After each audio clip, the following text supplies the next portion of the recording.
Halo guys, assalamualaikum warahmatullahi wabarakatuh. Terima kasih yang udah stay ke channel Altisam Official guys. Semoga kalian selalu sehat. Berkabar kalau untuk kita semuanya, gimana kabar kalian? Sehat? Alhamdulillah Kaisam sehat, waras. Alhamdulillah Kaisam doakan yang lagi sakit, semoga Allah sehatkan. Teman Kaisam yang berjuang di rumah majikan tentunya diberikan kekuatan sampai finish. Teman Kaisam yang masih berjuang dengan debt collector dan rentenir, semoga Allah mudahkan dalam membayar. Oke. Hari ini guys, bahas tentang pekerja migran yang masih menghadapi kasus ya cuy ya. Dalam 1 tahun ini belum clear, masih menghadapi pengacara dan persidangannya. Bahkan sekarang pengadilan meminta bukti kalau misalkan dia tidak mengambil uang tersebut, ya kan? Tapi alhamdulillahnya pekerja migran ini di backup majikannya baik sekali sampai mau menjaminkan 50.000 Hong Kong dollar supaya dia tidak di sel prodeo. Ini kayak bisa menegur pekerja migran yang lumayanan. Mungkin kalian berteman dengan orang-orang yang memanfaatkan kamu gitu ya. Ini buat pekerja migran yang nawar-nawarin teman kalian untuk menjual ATM. Dengerin, kayak Tisam. Kayak sama marahin. Karena saat kalian itu, teman kalian itu terlibat dengan polisi, kalian malah memilih ngeblok nomornya si teman kamu ini. Kan kamu ini teman-teman bangsit ini. Ya kan? Kalau misalkan si aliran si sindikat ini menjual, misalkan nawarin ke kamu, kamu coba cari teman-teman kamu ya, saya kasih 3.000, ya kan? Kamu kasih aja tuh ke dianya yang jual ATM-nya 2.000, 1.000, kamu ambil. Bayangkan nih, kalian punya otak nggak? Kalian nerima 1.000 nih, kalian ngorbanin teman kamu sampai persidangan setahun ini. Sedih tau cuy, teman kamu tuh nangis loh. Aduh, ini pusing deh mama. Ini Mbak Desi ya, nih Kaisam punya fotonya nih, fotonya ini. Kalian inget kan, kamu inget kan Mbak ini yang kamu makan di KPC bareng-bareng, ya kan? Kamu menawari Mbak ini untuk membuat ATM bank Hang Seng, ya kan? Ingat nggak? Kaisam nanya, berapa uang yang kamu terima sampai kamu berani mengorbankan si teman kamu ini? Teman kamu ini setahun loh cuy menghadapi persidangan. Untung majikannya baik, mau menjaminkan 50.000 Hong Kong dollar cuy, supaya dia ini keluar. Sekarang kamu Mbak Desi ngeblok si temenmu ini kabur karena takut dilaporkan juga. Kayak Sam nanya sama mbaknya, kenapa kamu nggak seret aja Mbak Desinya sekalian, biar kalian itu sama-sama, iya kan? Setidaknya kamu menghadapi hukum tidak sendirian. Nah, yang jadi pertanyaan, Mbak Desi belum tentu nih seberuntung mbaknya yang sekarang berkasus karena majikannya nge-backup. Nah, untuk itu pekerja migran, kalau kalian masih menawar-nawari teman kalian untuk terjerumus money laundry, kalian itu benar-benar orang yang jahat. Hanya karena duit 1.000, 2.000, kalian menjerumuskan teman kamu. Yang jadi pertanyaannya, itunya aja kayak Tisam kok dia mau, ya kan? Ya satu, karena dia itu lagi butuh uang, ya kan? Jadi dia itu nggak mikir dampaknya separah ini. Ya kan, andai aja temennya itu nggak ngiming-ngimingin, ya mungkin dia nggak akan berpikir untuk menjual gitu cuy. Nah maka dari itu nih ya, teman-teman pekerja migran, jangan sok-sokan nawarin untuk membuatkan ATM untuk dijual kepada sindikat. Kalian tuh jahat, ngerti nggak? Oke, kita bahas kasusnya. Beberapa kali kayak saya ngomong, money laundry, hati-hati. Hukumannya ini 10 tahun penjara dan denda 5 juta Hong Kong dollar. Kalian punya duit nggak? Tapi kan kayak Sam itu kan bukan kita yang ngambil duitnya, betul. Bukan kalian yang ngambil, tapi sindikat yang ngambil dengan menggunakan bank atas nama kalian. Otomatis seluruh orang yang melaporkan atas duitnya mungkin ditipu, ya kan? Penjualan ilegal yang mungkin ditipu, dia ini pasti akan lapor polisi, di mana dia memasukkan ke rekening kamu. Polisi untuk menyelusuri kemana ini sindikat, otomatis yang ditangkap adalah pemilik rekeningnya terlebih dahulu, iya kan? Nah, termasuknya nih rekening pekerja migran ini. Kemarin itu habis sidang dan belum selesai. Kasusnya masih 1 tahun coy. Sudah 1 tahun yang lalu, ya kan? Masih bolak-balik pengacara, bolak-balik ini. Bahkan majikannya ikut turun ya. Sampai majikannya itu menghadap polisi saat si pekerja migran ini dijemput 7 orang intel di rumahnya. Jadi, si pekerja migran ini bestian nih sama Mbak Desi ini. Dia makan di KPC bareng, foto selfie sambil mangap bawa bawa ayam, gitu kan. Si Mbak Desi ini menawari, kamu kan lagi butuh duit, ya udah jual ATM aja, Hang Seng, saya kasih 2.000. Dalam otaknya orang yang lagi butuh uang, ya lumayan, karena si Mbak Desi ini mengiming-imingi, aman kok, aman-aman palalu. Akhirnya si Mbak ini yang lagi berkasus, ya kita sebut aja Mbak A, ini membuat Hang Seng Bank dan diberikan ke Mbak Desi, dikasihlah 2.000. Si Mbak Desinya ini nggak tahu nih dijualnya ke orang lokal atau gimana, dan entah berapa ribu yang Mbak Desi terima. Pengakuan si Mbak Desi ini adalah pekerja migran, sama-sama kerja punya majikan. Nah, setelah itu cuy, 1 minggu Hang Seng ini meluncur ke Mbak Desi nggak tahu ditaruh kemana. Si pekerja migran, si Mbak A, ini dijemput 7 intel polisi dengan pakaian biasa ke rumah majikannya. Ternyata ada yang melaporkan ada aliran dananya masuk ke rekeningnya si Mbak A sebesar 190.000 Hongkong dolar, sekitar 280 juta. Duitnya siapa cuy, seminggu. Iya kan? Apalagi dengan status domestic helper. Mentok ada yang melaporkan. Akhirnya dijemputlah mobil polisi, ya kan?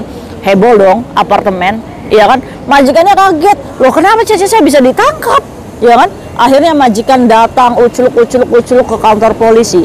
Nah di situ sampai 23 jam diinterogasi. Yuk ganti-gantian ya, 23 jam gimana Kak Isam interviewnya? Ya istirahat sebentar, tapi nggak diizinkan pulang. Ini berarti kan kasusnya besar nih. Nggak tahu nih ini kasusnya apa? Atas penipuan atau penjualan narkoba, nauzubillah min dzalik ya, atau apa gitu. Ini cash yang mengalir dananya ini belum jelas nih duitnya nih. Si pekerja migran ini karena nggak tahu bahasa akhirnya diberikan pendamping, penerjemah, di mana si pekerja migran ini hanya boleh menjawab pertanyaan intel saja. Selainnya itu tidak boleh berbicara apapun. Pertanyaan pertama, kamu ATM-nya kemana? Bukan saya yang menggunakan, bukan saya yang mengambil uang, ya kan? Sampai 23 jam pertanyaan itu terus, majikannya akhirnya itu bernego dengan polisi. Kalau misalkan si Cece ini masih tetap bekerja dengan kamu harus meninggalkan uang jaminan sebesar 50.000 Hongkong dolar.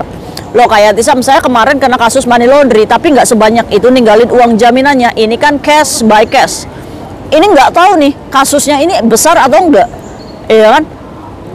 Akhirnya si majikan itu ya mungkin dia juga masih butuh tenaganya si Mbak A. Akhirnya menjaminkan Mbak A untuk keluar sampai proses persidangannya dinyatakan clear gitu kan. 50.000 Hongkong dolar. Akhirnya si Mbak A masih tetap bekerja dengan majikan dan mendapatkan gaji, tapi khawatir di hatinya. Ini sebenarnya cerita sama Kak Isam tuh udah kemarin-kemarin ya, masih Kak Isam dampingi. Kalau misalkan Kak Isam hari ini saya mau ke pengadilan. Oke, jadi Kak Isam itu nanya, kemana Mbak Desinya? Semenjak itu Kak Isam, saya ngomong, kamu tuh kok jahat sekali sama saya, ya kan? Akhirnya apa sih Mbak Desi ini ngeblok, takut, ya kan? Wis diseret aja gimana Mbak Desinya? Kan punya fotonya tuh. Ngomong aja jujur apa adanya kalau misalkan ini yang menunjukkan, wis apakah nggak mampus itu pekerja migran yang nawar-nawarin jual ATM. Wis cuy, sekarang gini aja, kalau misalkan kamu ketangkep gara-gara money laundry, siapa nih yang mengenalkan pertama? Bawa seret dia ke polisi. Jangan kamu sendirian menghadapi sidang. Iya kan, kita kasih pelajaran nih pekerja-pekerja migran yang suka nawar-nawarin jual beli ATM, bawa semuanya. Apalagi kita punya fotonya, apalagi kita punya KTP-nya, ngomong, Pak saya ditunjukin orang ini nih. Biar tahu rasa ya, biar pekerja migran jadi mikir buat apa namanya, minta-minta teman kita untuk jual ATM. Kenapa nggak jual sendiri aja ATM-mu Mbak Desi? Kenapa kamu harus nawar-nawarin teman kamu yang masih ibaratnya lugu, ibaratnya lumayanan, ya kan? Nggak tahu dampak money laundry itu kayak gimana. Ya, astagfirullahaladzim. Wah, akhirnya sih Mbak itu kemarin banget itu mulai persidangan ya, setelah kasus investigasinya mungkin apa namanya berkasnya sudah siap naik sidang. Akhirnya kemarin itu sudah majikannya juga sudah sewa pengacara ya cuy ya. Naik sidang, ini si hakim ini minta bukti kalau misalkan uang itu memang bukan si Mbak A yang ngambil, iya kan? Nah sidangnya masih berlanjut cuy. Jadi pas pulang ini ngedrop si Mbak A, kayak Tisam apa yang harus saya lakukan? Kenapa kamu itu segitunya? Tahun lalu itu kayak Tisam itu video itu sudah muncul, ya kan? Ini selalu alasan itu baru nonton videonya kayak Tisam. Ini kan basi ya cuy ya. Jadi akhirnya si pekerja migran ini hanya nangis beban gitu, maksudnya tekanan batin gitu kan. Si Mbak Desi mungkin hari ini masih bisa makan nasi bungkus, mungkin kamu masih bisa makan bakso, kamu mungkin masih bisa makan rendang. Ingat tuh, teman kamu sekarang lagi nangis batin. lagi memperjuangkan supaya tidak di sel prodeo. Jangan main-main loh, 10 tahun loh kalian. Buat kalian nih yang lumayan nih jual-jual ATM karena kebutuhan untuk bayar bank, untuk bayar rentenir lagi. Pikir nih, si Mbak A ini nangis gimana, kayak majikan saya udah jaminin saya 50.000 di sana. Ya udah, nggak ada jalan lain selain kamu harus terus ikut sidang. Selama majikan kamu baik, kamu profesional kerja. Seberapa masalahmu berat, kamu tetap profesional kerja. Iya kan? Nah, terus akhirnya si majikan ini sama Mbak A memohon ke pihak Hang Seng untuk rekornya dikeluarkan. Statementnya itu ya cuy ya, pengeluarannya diambilnya di MTR mana, siapa yang mengambil gitu kan, jamnya berapa ya kan. Nah, ini adalah bukti yang dikumpulkan si Mbak A dengan majikannya supaya membantah hakim kalau misalkan dia adalah yang terlibat, dia yang mengambil uangnya, untuk membantah hakim tuduhan kalau misalkan dia yang mengambil uangnya, kalau bukan Mbak A lah yang mengambil uang 190.000 Hongkong dolar. Siapa di balik ini semua? Penjahat, sindikat yang memanfaatkan keluguan kita, lumayanan kita. Jangan jadikan domestic helper ini sebagai orang yang bodoh cuy. Orang ya udah cece aja tuh, lumayanan dia mah dikasih duit segini juga mau. Kita harus sudah move on cuy. Pikiran itu nggak boleh lumayan. Kita berbanding nggak sih kita dapat 2.000 ini dengan visa kerja kita? Berbanding nggak kalau tibanya nanti kita juga akan diseret ke sel prodeo hanya karena 2.000 Hongkong dolar? Sebanding nggak untuk perjuangan kalian, memperjuangkan kalian itu supaya tidak terlibat oleh money laundry di Hongkong? Pikirkan sampai di situ. Untuk itu pekerja migran yang menawar-nawari kamu untuk jual ATM udah mulai stop. Ya, ini bahaya banget cuy. Jangan kamu sepelekan.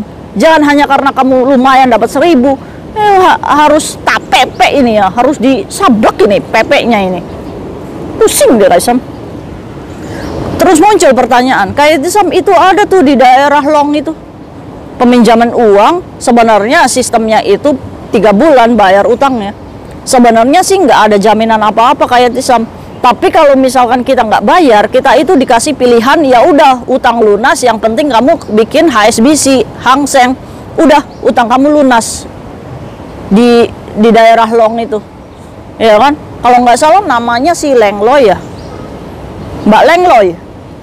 Sebenarnya Mbak Lengloy ini pernah chat kayak Tisam untuk protes. Sebenarnya ini pekerja migran ini sudah dikasih hati utang, tapi nggak mau bayar. Itu kayak Tisam, kenapa kita ini tegas sama si pekerja migran ini.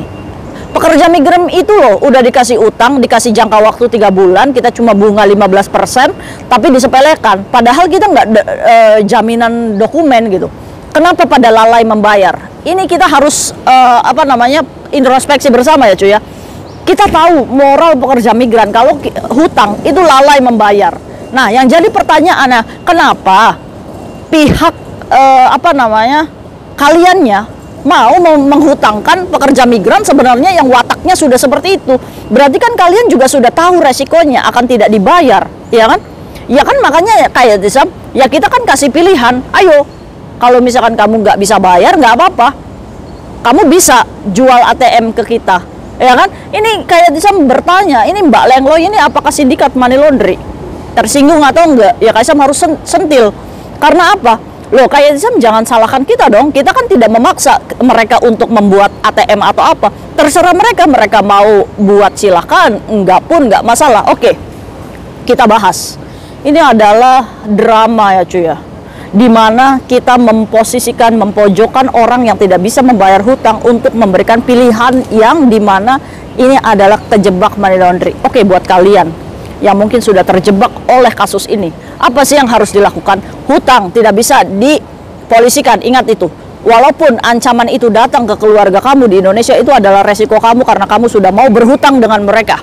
Nah, kalau misalkan mereka memiliki pilihan kalian untuk membuka HSBC, BOC atau apa, ingat, sadar kalau mereka akan menjuruskan kamu ke money laundry. Itu yang tadi kayak Tisam ceritakan awal tadi. Kalau misalkan resiko itu kalian siap menerima, silahkan. Toh mereka yang menghutangkan kamu juga dengan resiko duitnya dimakan sama kamu gitu. Tapi ada solusinya cuy. Solusinya gimana? Ngomong sama mereka, di atas saya masih bekerja, saya akan bayar dengan gaji saya, tapi kamu dengan buktikan membayar. Jangan lalai membayar. Hutang ya hutang, cuy. Ngomong sama pihak mereka yang ada di wilayah Long itu. Ngomong, kalau misalkan saya masih kerja kakak, saya akan bayar dari gaji saya. Saya akan jadwalkan untuk bulan depan selama 3 bulan. Saya akan cicil segini. Setidaknya nilai pokok kamu sudah terbayar. Kamu kasih jasa supaya dia nggak rugi-rugi amat karena duitnya di kamu. Sudah, lepaskan. Selepas itu ancaman apapun terserah. Pokoknya intinya, kalau misalkan mereka memberikan arahan kamu untuk membuat HSBC, BOC dan lain-lain, jangan stupid lah, ya kan? Nah, ini teguran juga untuk peminjaman uang ya di luar sana. Moral pekerja migran ini udah lalai bayar. Jadi kalau misalkan kalian mau nekat tetap menghutangkan mereka, ya itu adalah resiko yang harus kalian terima sendiri kalau misalkan uang kalian tertahan dengan mereka. Mereka ini lalai kok kamu masih kasih pinjam gitu. Ini kan salah kamu sendiri, ya kan? Kalau misalkan kamu menawarkan HSBC dan lain, itu hak kamu, tidak jadi masalah. Kalau misalkan pekerja migran ikut cara mereka untuk membuat HSBC dan lain-lain, Kaisam sudah kasih tahu resikonya. Kalau kalian masih nekat, silakan. Ini adalah semua pure hak kalian. Tapi Kaisam memberikan saran seperti itu. Jangan terlibat money laundry dengan mereka. Kamu terima saja ancaman apapun, tapi kamu juga harus tetap membayar hutang kamu. Bagaimana caranya Kaisam? Cicil dari gaji kamu. Ibaratnya gini, selamatkan dokumen kamu dulu. Seadanya dokumen, kamu bayar dari gajimu 2.000 misalkan utangnya 4.000, kamu bayar 3 bulan 2.000. Kalau misalkan sampai nih si tim ini untuk nekat sampai naik ke rumah majikan, tibanya kamu di-terminate, it's okay, kamu cari majikan lagi ya. Kaisam, hati-hati loh, mereka itu punya gangster loh. Kaisam nanti dicari loh. Bahkan kemarin itu Kaisam udah dipromosiin kalau mau dikasih 5.000 untuk cari Yatisam. Bismillahirrahmanirrahim ya cuy ya. Nawa itu supaya kalian itu selamat. Kaisam nggak apa-apa dibenci banyak orang. Yang penting apa? Kalian berubah. Jangan diulangi dan bayar hutangmu. Ya. Mungkin Lengloy ini marah sama Kak Yatisam. Maaf ya Lengloy. Mungkin itu aja sharing Kaisam hari ini. Ingat, Lengloy itu pun menggunakan nomor, kita nggak tahu itu nomor identitas aslinya atau enggak. Yang jelas informasi yang Kaisam terima dia adalah anak luaran. Ya kan?